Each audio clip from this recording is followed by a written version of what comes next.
Hello students. आज अपना topic है उत्प्लावकता।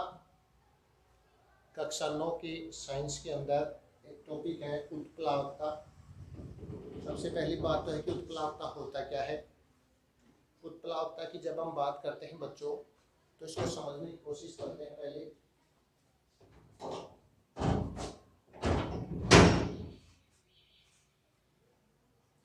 उत्प्लावकता शब्द जो है, इसका मीनिंग समझे सबसे पहले कि जब भी हम किसी तरल के अंदर, तरल वो होते हैं जिनमें बहने की प्रवृत्ति होती है बच्चों, किसी तरल के अंदर किसी वस्तु को हम डालते हैं, तो जो तरल पदार्थ है वो वस्तु के ऊपर नीचे से ऊपर की ओर एक बल लगाते हैं।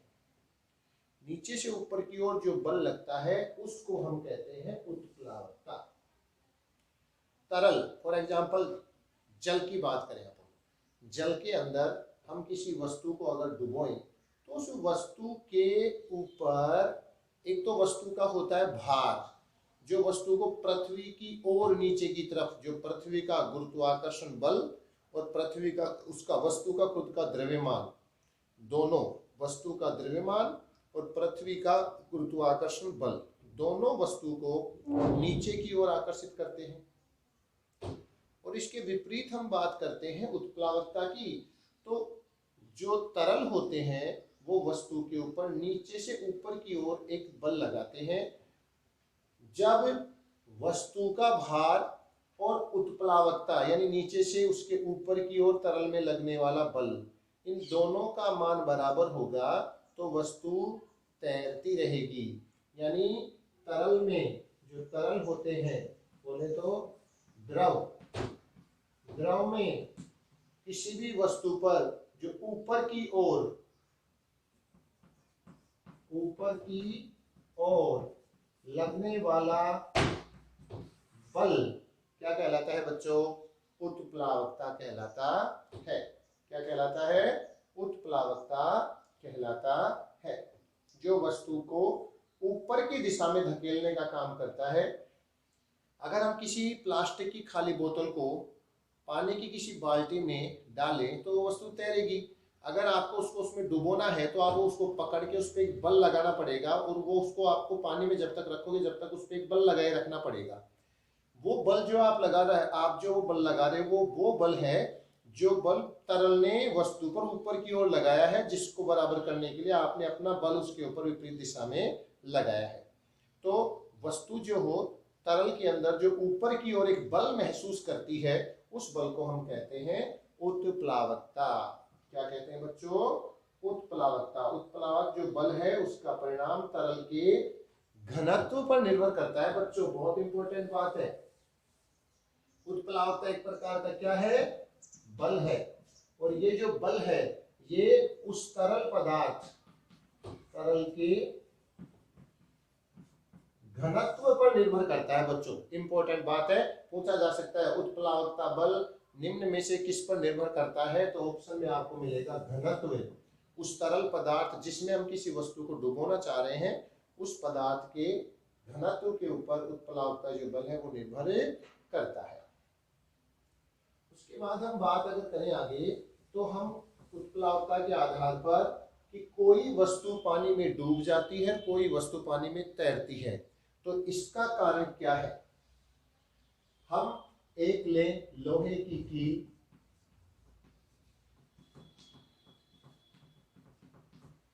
एक वस्तु हम लेते हैं लोहे की कील और दूसरी वस्तु हम लेते हैं कोई कोरक का टुकड़ा, सूखी लकड़ी का टुकड़ा, कॉर्क। इन दोनों को हम एक पानी से भरी बाल्टी में जब डालते हैं तो लोहे की कील पर भी उत्प्लावन बल लगेगा और कोरक का जो टुकड़ा है उस पर भी उत्प्लावन बल लगेगा, लेकिन लोहे की जो कील है वो डूब जाएगी। क्या हो जाएगी बच्चों? डूब जाएगी। और कोरक का टुकड़ा जो है वो तैरता रहेगा। तो इनको समझते हैं अपन। होता क्या है, जो घनत्व शब्द है, घनत्व, ये हमें बताएगा कि कौन वस्तु पानी में डूबेगी और कौन सी वस्तु पानी में तैरेगी। घनत्व के आधार पर हम ये करते हैं। तो घनत्व सबसे पहली बात करें, घनत्व पानी के अंदर हम डाल रहे हैं तो देखो पानी का तो घनत्व है ही, घनत्व हर चीज का होता है, घनत्व जो होता है उसका समान समरित घनत्व होता है, क्या है, डेंसिटी। ये होता है द्रव्यमान बटे आयतन।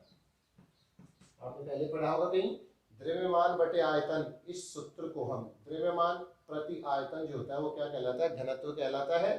और अगर आप घनत्व का मात्रक बनाएं तो द्रव्यमान का मात्रक जैसा आप सबको पता होगा, कोशिश करें सब बच्चे याद करने की, किलोग्राम होता है, और आयतन का मात्रक होता है मीटर प्रति क्यूब। तो अपने घनत्व का मात्रक हो गया किलोग्राम प्रति मीटर क्यूब। मीटर क्यूब को लीटर भी कहते हैं बच्चों, किलोग्राम प्रति लीटर भी कहते हैं, ठीक है ना, किलोग्राम प्रति मीटर क्यूब या किलोग्राम प्रति लीटर। तो ये होता है घनत्व। अब घनत्व की जब बात आती है तो वस्तु कब तैरेगी और कब डूबेगी। तो देखिए, लोहे की कील का घनत्व, घनत्व की तुलना कर रहे हैं हम, और घनत्व एक तो है आपके पास लोहे की कील और एक है आपके पास पानी।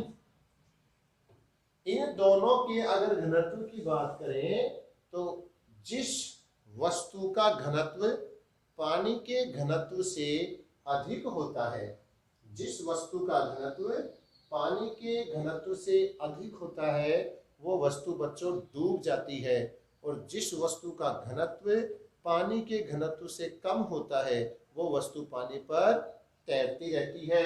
तो लोहे की कील का जो घनत्व है वो पानी से अधिक है इसलिए डूब जाएगी, और कोरक का जो टुकड़ा है उसका घनत्व पानी के घनत्व से देखिए कम है, ज्यादा घनत्व किसका है, पानी का, इसलिए ये जो वस्तु है वो पानी की सतह पर क्या करती रहेगी, तैरती रहेगी। क्या करती रहेगी बच्चों, तैरती रहेगी। हाँ जी, तो इस प्रकार से बच्चों हमने देखा कि लोहे की कील पानी में डूब जाती है, कोरक का टुकड़ा उसी पानी में नहीं डूबता है। ये सब किसके आधार पर देखा गया, घनत्व के आधार पर। जिस वस्तु का घनत्व पानी से अधिक होता है वो पानी में डूब जाएगी, और जिस वस्तु का घनत्व पानी से कम होता है वो पानी में तैरती रहेगी। इस प्रकार से आप लोग बता पाएंगे घनत्व के आधार पर कौन सी वस्तु तैरती है और कौन सी वस्तु डूबती है। इन सब चीजों को समझाने के लिए एक वैज्ञानिक आए, आर्किमिडीज ने एक सिद्धांत दिया। आर्किमिडीज का सिद्धांत, आर्किमिडीज का सिद्धांत बच्चों, आर्किमिडीज ने ये बताया कि जब हम किसी वस्तु को पानी में डुबोते हैं, जब हम किसी वस्तु को पानी में डुबोते हैं तो जैसे ही वो वस्तु आंशिक या पूर्ण रूप से जब पानी में हम उसको डुबोना शुरू करते हैं तो उस वस्तु के भार में कुछ कमी होती है। जैसे मान लीजिए कोई 1 किलो का पत्थर है, हमने उसको किसी पानी के पात्र में डुबोना शुरू किया, तो जैसे ही हमने उसको पानी के अंदर डुबोना शुरू किया तो उसको हमने कमानीदार तुला से पकड़ लिया, उसको लटका लिया, धागा बांध दिया, कमानीदार तुला के बांध कर हमने देखा उसका वजन 1 किलोग्राम आ रहा था। अब उसको हमने पानी में ले गए, उसको ऐसे कैसे पकड़ के पानी में जैसे उसको स्पर्श करवाया, जैसे उसको धीरे धीरे नीचे डुबोने का काम किया तो कमानीदार तुला का पाठ्यांक धीरे धीरे कम होने लगा बच्चों, 1 किलो से धीरे धीरे कम होने लगा। और हमने जब उसको कंप्लीट पूर्ण रूप से एक बार डुबो दिया तब तक तो उसका कम होता गया, जब वो पूरा पानी में डूब गया एक बार पत्थर, उसके बाद फिर चाहे आप उसको कितना ही नीचे गहराई में ले जाओ उसके पाठ्यांक में कोई परिवर्तन नहीं आया। इसका क्या मतलब हुआ कि जो कमानीदार तुला के पाठ्यांक में कमी आ रही है ना, उतना बल उस पानी ने उस पत्थर के ऊपर की ओर लगाया है जो उसको ऊपर की ओर धकेलता है, तो उतना उसके भार के विपरीत बल लगा जिसको हम उत्प्लावन बल कहते हैं। तो हम आर्किमिडीज के सिद्धांत के द्वारा किसी वस्तु पर कितना उत्प्लावन बल लगा है उसके परिणाम को ज्ञात कर सकते हैं। क्या ज्ञात कर सकते हैं बच्चों, कि कितना बल वस्तु पर लगा है हम उसको ज्ञात कर सकते हैं। आर्किमिडीज का जो सिद्धांत है ये हमें यह बताता है कि जब किसी वस्तु को किसी तरल में पूर्ण या आंशिक रूप से डुबोया जाता है तो वह ऊपर की दिशा में एक बल का अनुभव करती है। वस्तु ऊपर की ओर एक बल का अनुभव करती है। जो वस्तु द्वारा वो जो बल ऊपर की ओर अनुभव किया गया है ना, वो उस वस्तु द्वारा हटाए गए तरल के भार के बराबर होती है। देखो, हम किसी पात्र को इस तरह से ध्यान से समझना, हम एक पानी का पात्र लेते हैं, उसके एकदम किनारे के लेवल तक हम उसको फुल एंड फाइनल भर देते हैं, उसमें पानी एकदम किनारे के एकदम समांतर हो जाता है। अब आप उसमें पत्थर लेंगे और उसको उसमें डुबोना शुरू करेंगे, तो आप सब जानते हैं मटका पूर्ण रूप से पानी से भरा हो, पानी का गिलास उसमें जब आप डुबोते हो तो पानी मटके में से बाहर आ जाता है। जितना आपने उस गिलास को उसमें डुबोया उतना पानी बाहर आ गया। ऐसे ही इस पात्र में हम जब पत्थर को नीचे ले जाते हैं, डुबोते हैं, तो कुछ पानी की मात्रा उससे बाहर निकलती है। जो बाहर निकलता है पानी, अगर हम उसको एकत्रित करके उसको हम देखें, उसको तोल लें, तो मैंने जो अभी थोड़ी देर पहले आपको बताया था ना कि कमानीदार तुला का पाठ्यांक कम हो जाता है।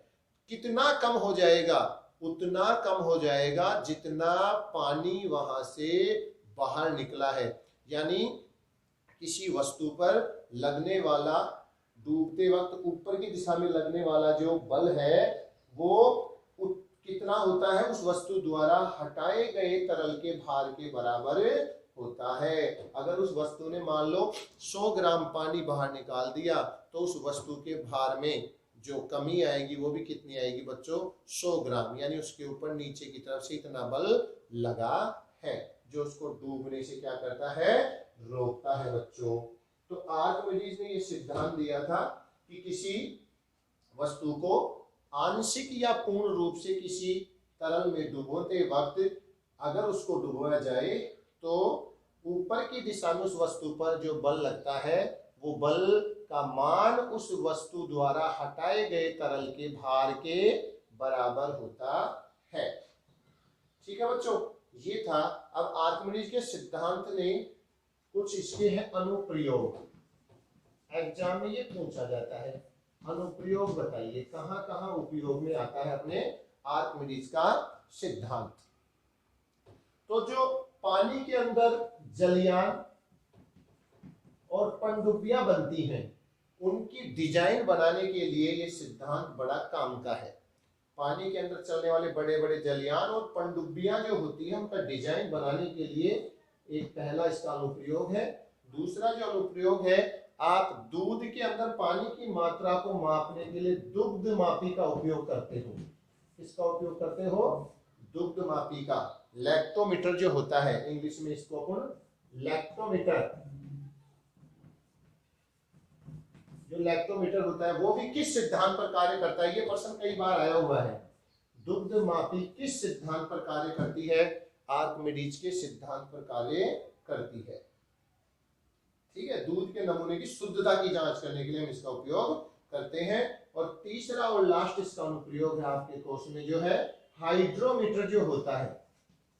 हाइड्रोमीटर ये किस सिद्धांत पर कार्य करता है बच्चों? ये भी आपके आर्किमिडीज के सिद्धांत पर कार्य करता है। हाइड्रोमीटर जो होता है वो जो द्रव के घनत्व मापने के लिए प्रयुक्त होता है, उस हाइड्रोमीटर का जो है वो भी किस सिद्धांत पर कार्य करता है? आर्किमिडीज के सिद्धांत पर कार्य करता है।